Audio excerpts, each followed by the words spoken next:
നമസ്കാരം. അണിയറ ആരംഭിക്കുകയാണ്. തെരഞ്ഞെടുപ്പ് കാലമാണ്. എംപിമാരുടെ ആസ്തി വർധനവ് സംബന്ധിച്ച ചില കണക്കുകൾ ഇപ്പോൾ പുറത്തു വന്നിട്ടുണ്ട്. ഒരു എംപിക്ക് ജീവിക്കാൻ എത്ര കാശ് വേണമെന്ന് പരിശോധിക്കുകയാണ് അണിയറ. ഇന്ത്യയിൽ ആദ്യ പൊതു തെരഞ്ഞെടുപ്പ് നടന്നത് 1951 ഒക്ടോബർ 25 തുടങ്ങിയ തെരഞ്ഞെടുപ്പ് പ്രക്രിയ 1952 ഫെബ്രുവരി 21 വരെ നീണ്ടു.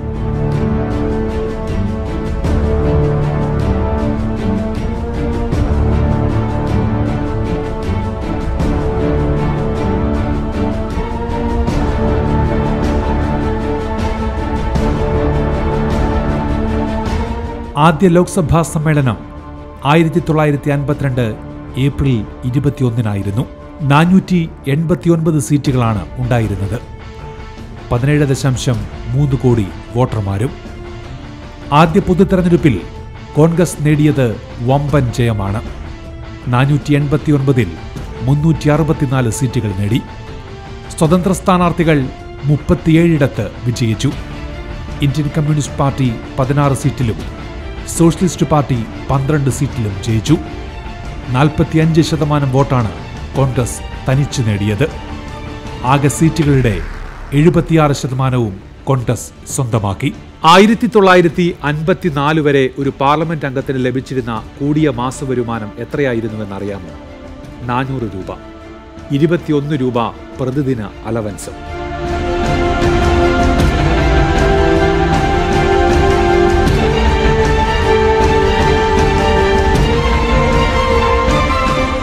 ആയിരത്തി 1921 സ്വാതന്ത്ര്യത്തിന് മുൻപ് രാജ്യത്തുണ്ടായിരുന്നത് സെൻട്രൽ അസംബ്ലിയാണ്. അംഗങ്ങൾക്ക് ലഭിച്ചിരുന്ന അലവൻസ് 20 രൂപയായിരുന്നു. 1945 ആയപ്പോഴേക്കും ഇത് 30 രൂപയുടെ പ്രതിദിന അലവൻസായി. 1946 ആയതോടെ അലവൻസ് വീണ്ടും ഉയർത്തി 45 രൂപയാക്കി. ആ സമയത്താണ് ഗാന്ധിജിയുടെ ചില നിർദ്ദേശങ്ങൾ വന്നത്. പൊതുപ്രവർത്തനം നടത്തുന്നവർ കുറഞ്ഞ വേതനമേ സ്വീകരിക്കാൻ പാടുള്ളൂവെന്നും ലളിത ജീവിതമേ നയിക്കാൻ പാടുള്ളൂവെന്നും. കോൺഗ്രസ് അംഗങ്ങളിൽ ഏറെ പേർ ഗാന്ധിജിയുടെ നിർദ്ദേശം പാലിച്ചു. 30 രൂപ മാത്രമെടുത്ത് ബാക്കി തുക മറ്റു പ്രവർത്തനങ്ങൾക്കും സംഘടനകൾക്കുമായി നൽകി. 1949 എംപിമാർക്ക് മാസശമ്പളം എന്ന ആലോചന തുടങ്ങുന്നത്. 750 രൂപ മുതൽ 1000 രൂപ വരെയുള്ള മാസശമ്പളം എന്നായിരുന്നു ആലോചന. മാസശമ്പള രീതിക്കെതിരെ വലിയ പ്രതിഷേധങ്ങൾ ഉണ്ടായി. തീരുമാനം ഉപേക്ഷിക്കേണ്ടി വന്നു. 40 രൂപ പ്രതിദിന അലവൻസ് സമ്പ്രദായം തുടർന്നു. ഒന്നാം ലോക്സഭ നിലവിൽ വന്നപ്പോൾ സ്പീക്കർ JV മാവ്ലങ്കർ എംപിമാരുടെ ശമ്പളക്കാര്യം തീരുമാനിക്കാൻ ജോയിന്റ് പാർലമെന്ററി കമ്മിറ്റി രൂപീകരിച്ചു. 35 രൂപയുടെ പ്രതിദിന അലവൻസാണ് JPC ശുപാർശ ചെയ്തത്. എന്നാൽ സ്വാതന്ത്ര്യാനന്തര ഇന്ത്യയിലെ ആ നിർദ്ദേശം അംഗീകരിക്കപ്പെട്ടില്ല. എതിർപ്പുമായി പാർലമെന്റ് അംഗങ്ങൾ തന്നെ രംഗത്തെത്തി. പുതിയ റിപ്പോർട്ട് തയ്യാറാക്കാൻ JPC നിർബന്ധിതമായി. 300 രൂപ മാസശമ്പളവും 20 മുതൽ 40 രൂപയുടെ അലവൻസും എന്നതായിരുന്നു പുതുക്കിയ ശുപാർശ. എന്നാൽ ഈ ശുപാർശയിലും പാർലമെന്റ് അംഗങ്ങൾ തൃപ്തരായില്ല. പുതിയൊരു നിയമം പാസാക്കുന്നതിലേക്ക് കാര്യങ്ങളെത്തി. അങ്ങനെയാണ് salaries and allowance of members of parliament act 1954 നിലവിൽ വരുന്നത്. 400 രൂപ മാസശമ്പളവും 21 രൂപ പ്രതിദിന അലവൻസും നിലവിൽ വന്നു. കാലാകാലങ്ങളിൽ എംപിമാർക്ക് ശമ്പളം വർദ്ധിപ്പിച്ചു. ആരാണ് ശമ്പളം കൂട്ടുന്നതെന്നല്ലേ? അവർ തന്നെ. ജീവിക്കാൻ ഇത്ര ശമ്പളം വേണ്ടെന്ന് അധികം എംപിമാരൊന്നും പറഞ്ഞു കേട്ടിട്ടില്ല.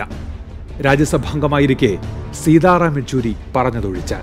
1964 500 രൂപയായി പ്രതിമാസ വേതനം വർദ്ധിപ്പിച്ചു. 1983 ഇത് 750 രൂപയാക്കി. 1985 1000, 1988 1500 എന്നിങ്ങനെയായിരുന്നു ശമ്പള വർധനവ്. 10 വർഷത്തിനു ശേഷം 1998 പിന്നീട് എംപിമാരുടെ ശമ്പളം വർദ്ധിപ്പിച്ചത്. ഇരട്ടിയിലേറെ വർധനവാണ് അന്നു വരുത്തിയത്. 1500 നിന്ന് 4000 ഒറ്റയടിക്ക് കൂട്ടി.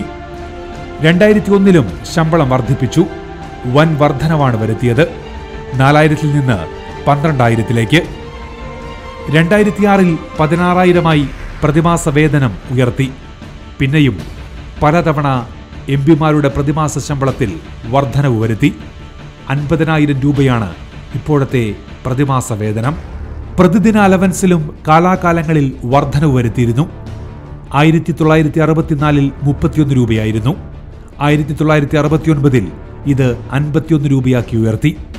1983-ൽ 75, 1988-ൽ 150, 1993-ൽ 200, 1998-ൽ 400, 2001-ൽ 500 എന്നിങ്ങനെ. പിന്നീടത് 1000 രൂപയാക്കി. ഇപ്പോൾ അലവൻസിനത്തിൽ ഒരു എംപിക്ക് പ്രതിമാസം കിട്ടുന്നത് 45,000 രൂപ വരെയാണ്. സഭാ സമ്മേളന കാലത്ത് പ്രതിദിന അലവൻസ് 2,000 രൂപയും. 1954 മുതലുള്ള കണക്കുകൾ പരിശോധിച്ചാൽ എംപിമാരുടെ ശമ്പളവും അലവൻസും വർദ്ധിപ്പിക്കാൻ 30-ലേറെ തവണ നിയമഭേദഗതി വരുത്തിയെന്ന് വ്യക്തമാകും.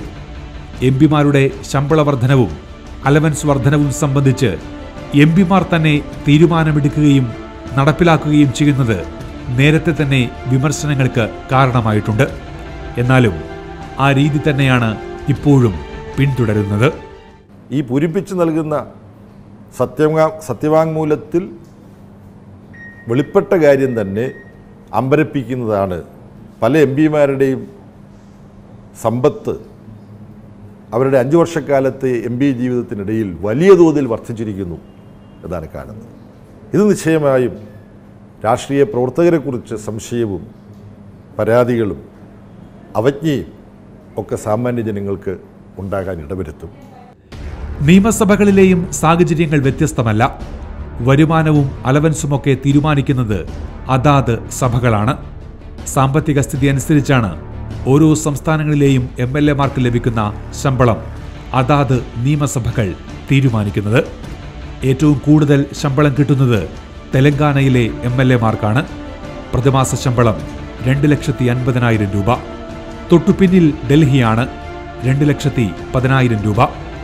ഉത്തർപ്രദേശിൽ 1,87,000, മഹാരാഷ്ട്രയിൽ 1.5 ലക്ഷം, ആന്ധ്രാപ്രദേശിൽ 1,30,000, ഹിമാചൽ പ്രദേശിൽ 1.25 ലക്ഷം എന്നിങ്ങനെയാണ് MLA-മാരുടെ പ്രതിമാസ ശമ്പളം. കേരളത്തിൽ ഇത് 42,000 രൂപയാണ്. ഏറ്റവും കുറവ് ശമ്പളം ലഭിക്കുന്നത് ത്രിപുരയിലെ MLA-മാർക്കാണ്. 17,500 മാത്രമാണ് ത്രിപുരയിലെ പ്രതിമാസ വേതനം. തുടർച്ചയായി ലോക്സഭയിലേക്ക് തെരഞ്ഞെടുക്കപ്പെടുന്ന രാഷ്ട്രീയ പ്രവർത്തകരുടെ സ്വത്തിൽ വൻ വർധനവുണ്ടെന്ന റിപ്പോർട്ടാണ് കഴിഞ്ഞ ദിവസം പുറത്തുവന്നത്. 2009-2014 കാലഘട്ടത്തിൽ ഏറ്റവും കൂടുതൽ സ്വത്ത് വർദ്ധിച്ചത് കേരളത്തിൽ നിന്നുള്ള ഒരു എംപിക്കാണ്, മുസ്ലിം ലീഗിന്റെ E.T. മുഹമ്മദ് ബഷീറിന്. തുടർച്ചയായി ലോക്സഭയിലേക്ക് തെരഞ്ഞെടുക്കപ്പെട്ട എംപിമാരുടെ വരുമാന വർധനവ് സംബന്ധിച്ച കണക്കുകളാണ് അസോസിയേഷൻ ഫോർ ഡെമോക്രാറ്റിക് റിഫോംസ് പുറത്തുവിട്ടിരിക്കുന്നത്. 2009-ലും 2014-ലും തെരഞ്ഞെടുക്കപ്പെട്ട 153 എംപിമാരുടെ സത്യവാങ്മൂലത്തിലെ വിവരങ്ങൾ താരതമ്യം ചെയ്താണ് കണക്കുകൾ തയ്യാറാക്കിയത്. 2009-ൽ ഈ 153 എംപിമാരുടെ ശരാശരി ആസ്തി 5.5 കോടി രൂപയായിരുന്നു. 2014 എത്തിയപ്പോഴേക്കും ഇത് 13.32 കോടി രൂപയായി ഉയർന്നു. അതായത് 5 വർഷത്തിനിടയിലെ ശരാശരി വരുമാന വർധനവ് 7.81 കോടി രൂപ. ശരാശരി വരുമാന വർധനവ് ശതമാനം 142. ഓരോ രാഷ്ട്രീയ പാർട്ടികളുടെയും എംപിമാരുടെ വരുമാനത്തിലുണ്ടായ വർധനവും അസോസിയേഷൻ ഫോർ ഡെമോക്രാറ്റിക് റിഫോംസ് വ്യക്തമാക്കുന്നുണ്ട്. വരുമാനം കൂടുതൽ വർദ്ധിച്ചത് NCP എംപിമാർക്കാണ്, കുറവ് CPIM എംപിമാർക്കും. എംപിമാർക്കും MLA-മാർക്കും എല്ലാം ഉള്ള ശമ്പളവും മറ്റ് അലവൻസുകളും ഓരോരോ സമയത്ത് പാർലമെൻറ്റിൽ ചർച്ച ചെയ്തിട്ടോ നിയമസഭയിൽ ചർച്ച ചെയ്തിട്ടോ ഒക്കെയാണ് തീരുമാനിക്കുന്നത്. 1957-ൽ EMS-ന് നേതൃത്വമുള്ള ഗവൺമെൻറ് സത്യപ്രതിജ്ഞ ചെയ്യുമ്പോൾ അവരാദ്യമെടുത്ത തീരുമാനം അന്ന് നിലവിലുണ്ടായിരുന്ന മന്ത്രിമാരുടെ ശമ്പളം കുറയ്ക്കുകയാണ് ചെയ്തതെന്നാണ് ഇതെനിക്ക് ഓർമ്മയുണ്ട്. ഇപ്പം ചില തലങ്ങളിൽ ചില വർധനവും മറ്റും വരുത്തുന്നുണ്ട്. അത് ആവശ്യത്തിൽ വളരെ കൂടുതലാണോ അല്ലയോ എന്നുള്ളൊരു വിവാദത്തിലേക്ക് കമ്മ്യൂണിസ്റ്റ് പാർട്ടി MPമാർക്കോ MLA-മാർക്കോ പോകാൻ വലിയ അവസരമുണ്ടാവാറില്ല. എന്താ കാരണം? കമ്മ്യൂണിസ്റ്റ് പാർട്ടിയിൽ എം പിമാർക്കും എം എൽ എമാർക്കും കിട്ടുന്ന ശമ്പളമാണെങ്കിലും മറ്റ് അലവൻസുകളാണെങ്കിലും അതിൻ്റെ പ്രധാന ഭാഗം പാർട്ടി ലെവിയായിട്ട് പാർട്ടിയിലേക്ക് നൽകുകയാണ് ചെയ്യുന്നത്. BJP എംപിമാരുടെ ശരാശരി ആസ്തി 2009 5 കോടിയായിരുന്നത് 2014 12 കോടി രൂപയായി വർദ്ധിച്ചു. അതായത് 140% വർധനവ്. കോൺഗ്രസ് എംപിമാരുടെ വരുമാന വർധനവ് 109%. മറ്റു പാർട്ടികളിൽപ്പെട്ട എംപിമാരുടെ ആസ്തി വർധനവിന്റെ കണക്കുകൾ കൂടി കാണുക. തൃണമൂൽ കോൺഗ്രസിന് 2009 93 ലക്ഷമായിരുന്നു ആസ്തിയെങ്കിൽ 2014 ഇത് 3 കോടിയായി ഉയർന്നു.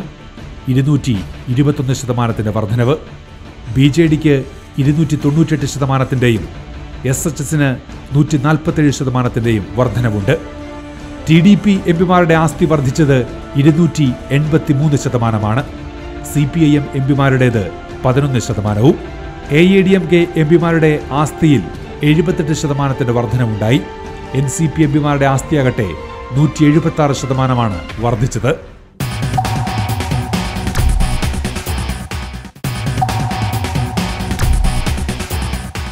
15ാം ലോക്സഭയിലും 16ാം ലോക്സഭയിലും അംഗങ്ങളായിരുന്ന കേരളത്തിൽ നിന്നുള്ള എംപിമാരുടെ വരുമാന വർധനവ് സംബന്ധിച്ച കണക്കുകൾ കൂടി കാണുക. ഈ കാലയളവിൽ ഇന്ത്യയിൽ തന്നെ ഏറ്റവും കൂടുതൽ വരുമാന വർധനവ് മുസ്ലിം ലീഗ് MP E.T. മുഹമ്മദ് ബഷീറിനാണ്. 2009 6 ലക്ഷം മാത്രമുണ്ടായിരുന്ന ആസ്തി 2014 1 കോടിയായി ഉയർന്നു. 2081% വർധനവ്. Kodikunnil Suresh 702, PK Biju 601, MK Raghavan 337, MB Rajesh 323, Anto Antony 280, KC Venugopal 264, A സമ്പത്ത് 98, ശശി തരൂർ 8 എന്നിങ്ങനെയാണ് മറ്റുള്ളവരുടെ ശതമാനക്കണക്കിലെ വർധനവ്. 2 കേരള എംപിമാരുടെ ആസ്തി കുറയുകയാണ് ചെയ്തത്. CPIM MP P. കരുണാകരൻ്റേത് 71%, Congress MP KV തോമസിൻ്റേത് 21% കുറഞ്ഞു. ദേശീയ നേതാക്കളുടെ വരുമാന വർധനവ് ഇങ്ങനെയാണ്. സോണിയാഗാന്ധിയുടെ വരുമാനം 2009 നിന്ന് 2014 എത്തുമ്പോൾ 573% വർദ്ധിച്ചു. രാഹുൽ ഗാന്ധിയുടേത് 304%. LK അദ്വാനിയുടെ വരുമാനത്തിൽ 114% വർധനവ് രേഖപ്പെടുത്തിയപ്പോൾ മുരളി മനോഹർ ജോഷിയുടെ വരുമാനം 44% വർദ്ധിച്ചത്. കമ്മ്യൂണിസ്റ്റ് പാർട്ടിയും ഇടതുപക്ഷ പ്രസ്ഥാനങ്ങളും ഇക്കാര്യത്തിൽ വ്യത്യസ്തമാണ് എന്നുള്ള കാര്യം പൊതുവിൽ എല്ലാവരും അംഗീകരിക്കുന്നതാണ്. ഇപ്പോൾ പുറത്തു വന്നിട്ടുള്ള ഇത് സംബന്ധിച്ച വിവരങ്ങളിലും വെളിപ്പെടുന്നത് അത്തരം വസ്തുതകളാണ് എന്ന് നമ്മൾ അറിയണം. പണാധിപത്യം നമ്മുടെ രാഷ്ട്രീയത്തെ ദുഷിപ്പിച്ചുകൊണ്ടിരിക്കുകയാണ്. ഇത് തിരുത്താൻ മാധ്യമങ്ങളും ജനങ്ങളും ഉണരേണ്ടതുണ്ട്, ഇടപെടേണ്ടതുണ്ട് എന്നാണ് എനിക്ക് തോന്നുന്നത്. പഴയ കാലത്തും എംപിമാരും MLAമാരും ഒക്കെ ഉണ്ടായിരുന്നു. കയ്യിൽ പണമില്ലാതെ രാഷ്ട്രീയ പ്രവർത്തനം നടത്തിയ ഒരു പിടി നേതാക്കൾ. മുഖ്യമന്ത്രിമാരായിരുന്ന EMS, അച്യുതമേനോൻ, PKV, അങ്ങനെ. ഏലംകുളം മനക്കൽ ശങ്കരൻ നമ്പൂതിരിപ്പാട് കേരളത്തിന്റെ ആദ്യ മുഖ്യമന്ത്രി. കോൺഗ്രസിലെ സോഷ്യലിസ്റ്റ് ഗ്രൂപ്പ് വഴിയാണ് കമ്മ്യൂണിസ്റ്റ് പാർട്ടിയിലെത്തിയത്. കോൺഗ്രസ് പ്രവർത്തകനായിരിക്കെ 1939 തന്നെ മദ്രാസ് ലെജിസ്ലേറ്റീവ് കൗൺസിലിലേക്ക് തെരഞ്ഞെടുക്കപ്പെട്ടു. കമ്മ്യൂണിസ്റ്റ് പാർട്ടിയിലെത്തിയ EMS പാർട്ടിക്ക് ആശയടിത്തറ മാത്രമല്ല ഉണ്ടാക്കിയത്, സൈദ്ധാന്തിക വാദങ്ങളിലൂടെ അടവുചേരികളും രൂപപ്പെടുത്തി. 1957 കേരളത്തിലെ ആദ്യ തെരഞ്ഞെടുപ്പിൽ കമ്മ്യൂണിസ്റ്റ് പാർട്ടി അധികാരത്തിൽ വന്നു. 1957 ഏപ്രിൽ 5 EMS മുഖ്യമന്ത്രിയായി സത്യപ്രതിജ്ഞ ചെയ്തു. ഒട്ടേറെ പരിഷ്കരണ നടപടികൾക്ക് തുടക്കമിട്ട ഗവൺമെന്റായിരുന്നു അത്. 1959 ജൂലൈ 31 സർക്കാരിനെ പിരിച്ചുവിടും വരെ EMS മുഖ്യമന്ത്രി സ്ഥാനത്ത് തുടർന്നു. 1967 EMSന്റെ 2ാം ഊഴം. മാർച്ച് 6 സത്യപ്രതിജ്ഞ. സപ്തകക്ഷി മുന്നണിയുടെ നേതാവായി മുഖ്യമന്ത്രി പദത്തിൽ 2ാം ഊഴം. ആഭ്യന്തര തർക്കങ്ങളെ തുടർന്ന് മുന്നണി ശിഥിലമായപ്പോൾ EMS മുഖ്യമന്ത്രി പദം ഒഴിഞ്ഞു. 1969 നവംബർ 1 2 തവണ മുഖ്യമന്ത്രിയായപ്പോഴും പാർട്ടി സെക്രട്ടറിയായപ്പോഴും ലളിത ജീവിതമായിരുന്നു EMSൻ്റേത്. കുടുംബ സ്വത്തുൾപ്പെടെ പാർട്ടിക്ക് നൽകുകയാണ് EMS ചെയ്തത്. രാഷ്ട്രീയ പ്രവർത്തന മേഖലയെക്കുറിച്ച് സ്വാതന്ത്ര്യസമരകാലം മുതൽ നമ്മുടെ നാട് ഉൾക്കൊണ്ടതും അംഗീകരിച്ചതുമായ ഒരു കാഴ്ചപ്പാട് സമൂഹത്തിന് വേണ്ടി തൻ്റെതെല്ലാം നൽകുക, തൻ്റെ സമയം, തൻ്റെ സമ്പത്ത്, ഇതൊക്കെ സംഭാവന ചെയ്യുന്നവരാണ് പൊതുപ്രവർത്തകരായി, രാഷ്ട്രീയ നേതാക്കന്മാരായി സ്വാതന്ത്ര്യസമരത്തിൻ്റെ കാലത്ത് ഉയർന്നു വന്നിട്ടുള്ളത്. ഇപ്പോൾ കേരളത്തിൽ EMS പോലുള്ളവരുടെ ഓർമ്മ നമുക്കുണ്ട്. തൻ്റെ സ്വത്ത് മുഴുവൻ തൻ്റെ പാർട്ടിക്ക് നൽകിയ ഒരു മാതൃകയാണ്. ഭാഗസ്വത്തുക്കൾ പോലും പാർട്ടിക്ക് കൊടുത്തയാളാണ് EMS. പാർട്ടി കൊടുത്ത അലവൻസ് കൊണ്ട് ജീവിച്ചു. കാശിന് ആവശ്യം വന്നപ്പോൾ ലേഖനത്തിന്റെ പ്രതിഫലം ചോദിച്ച് പത്രാധിപർക്ക് കത്തെഴുതുക വരെ ചെയ്തിട്ടുണ്ട്. സാമ്പത്തിക പരാധീനതകൾ പല ഘട്ടത്തിലും EMSനെ അലട്ടിയിരുന്നു. കയ്യിൽ കാശില്ലാത്തപ്പോൾ ലേഖനത്തിന്റെ പ്രതിഫലം ചോദിച്ച് പത്രാധിപന്മാരെ തേടി EMSന്റെ കത്തുകളെത്തുമായിരുന്നു. 1998 മാർച്ച് 19 ഓർമ്മയാകുമ്പോഴും പാർട്ടി അലവൻസ് കൊണ്ടായിരുന്നു EMSന്റെ ജീവിതം. ലളിത ജീവിതമായിരുന്നു C. അച്യുതമേനോന്റേത്. മകൾക്ക് അസുഖം വന്നപ്പോൾ കയ്യിൽ പണമില്ലാതെ തൃശൂർ തേക്കിൻകാട് മൈതാനിയിലൂടെ മുഖം കുനിച്ച് നടന്നുപോയ അച്യുതമേനോനെ സുഹൃത്തുക്കൾ ഓർക്കുന്നുണ്ട്. കഠിനമായ ജീവിത സാഹചര്യങ്ങളിലൂടെ വളർന്ന നേതാവായിരുന്നു C. അച്യുതമേനോൻ. 1913 ജനുവരി 13 തൃശൂരിലാണ് ജനനം. സാമ്പത്തിക പ്രയാസങ്ങൾക്കിടയിലും നന്നായി പഠിച്ചു. സ്കോളർഷിപ്പിലൂടെയാണ് പഠന ചെലവുകൾ കണ്ടെത്തിയത്. കോളേജ് വിദ്യാഭ്യാസ കാലത്ത് സ്വർണ്ണ മെഡൽ ഉൾപ്പെടെ നേടി പഠനം പൂർത്തീകരിച്ചു. അഭിഭാഷക ജീവിതം തുടങ്ങിയെങ്കിലും വേണ്ടത്ര ശോഭിച്ചില്ല. ഇതിനിടെ കോൺഗ്രസ് പാർട്ടിയുമായി ബന്ധം പുലർത്തി. 1941 കമ്മ്യൂണിസ്റ്റ് പാർട്ടി അംഗമായി. 1952 തിരുവിതാംകൂർ കൊച്ചി നിയമസഭയിലേക്ക് തെരഞ്ഞെടുക്കപ്പെട്ടു. 1957 EMS മന്ത്രിസഭയിൽ കേരളത്തിന്റെ ആദ്യ ധനകാര്യ വകുപ്പ് മന്ത്രിയായി. കേരള നിയമസഭയിൽ ആദ്യ ബജറ്റ് അവതരിപ്പിച്ചത് അച്യുതമേനോനാണ്. 1960 നിയമസഭയിലേക്ക് തെരഞ്ഞെടുക്കപ്പെട്ടു. 1968-69 കാലത്ത് രാജ്യസഭാംഗമായിരുന്നു. 1969 നവംബർ 1 ആദ്യം മുഖ്യമന്ത്രിയായി. 1970 ഒക്ടോബർ 4 മുഖ്യമന്ത്രി കസേരയിൽ രണ്ടാം വട്ടം. 1977 മാർച്ച് 25 വരെ അത് തുടർന്നു. മുഖ്യമന്ത്രി സ്ഥാനത്ത് നിന്ന് ഒഴിഞ്ഞ ശേഷം തൃശൂരിലെത്തി വിശ്രമജീവിതം നയിച്ചു അച്യുതമേനോൻ. ലളിത ജീവിതമായിരുന്നു അച്യുതമേനോന്റേത്. വിവാഹം കഴിക്കുമ്പോൾ സ്വന്തമായി ഒരു വരുമാന മാർഗവും ഉണ്ടായിരുന്നില്ല. സഹോദരന്മാരാണ് ഭാര്യ അമ്മിണിയമ്മയുടെ ജീവിത ചെലവിനായി അക്കാലത്ത് പണം നൽകിയിരുന്നത്. മന്ത്രിസ്ഥാനത്ത് ആദ്യമായി എത്തുമ്പോഴാണ് അച്യുതമേനോൻ കുടുംബസമേതം ജീവിച്ചു തുടങ്ങുന്നത്. 1977 മുഖ്യമന്ത്രി സ്ഥാനമൊഴിഞ്ഞ് തൃശൂരിൽ വന്ന് താമസിക്കുമ്പോൾ MLA പെൻഷൻ മാത്രമായിരുന്നു വരുമാനം. മാസം കിട്ടിയിരുന്നത് 700 രൂപ. ആ കാശുകൊണ്ടാണ് ജീവിച്ചത്. റെയിൽവേ സ്റ്റേഷനിൽ പോയി ക്യൂ നിന്ന് 2ാം ക്ലാസ് ടിക്കറ്റ് വാങ്ങി യാത്ര ചെയ്യുന്ന അച്യുതമേനോന്റെ ചിത്രം അന്ന് പത്രങ്ങളുടെ 1ാം പേജ് കീഴടക്കിയിരുന്നു. PKVക്ക് സ്ഥിരമായി പണം കടം കൊടുത്തിരുന്നത് ഇന്നത്തെ ഒരു സാമുദായിക നേതാവാണ്, വെള്ളാപ്പള്ളി നടേശൻ. കടം വാങ്ങിയ കാശ് കൃത്യമായി തിരിച്ചു കൊടുത്തിരുന്നു PKV. വിദ്യാർത്ഥി സംഘടനാ പ്രവർത്തനത്തിലൂടെയാണ് PK വാസുദേവൻ നായർ പൊതുപ്രവർത്തന രംഗത്തെത്തുന്നത്. ആലുവ ക്രിസ്ത്യൻ കോളേജിലും തിരുവനന്തപുരം ലോ കോളേജിലുമായി വിദ്യാഭ്യാസം പൂർത്തീകരിച്ചു. പിന്നീട് CPIയുടെ നേതൃനിരയിൽ വർഷങ്ങളോളം പാർലമെന്റ് അംഗമായിരുന്നു. 1977 സംസ്ഥാന വ്യവസായ വകുപ്പ് മന്ത്രി.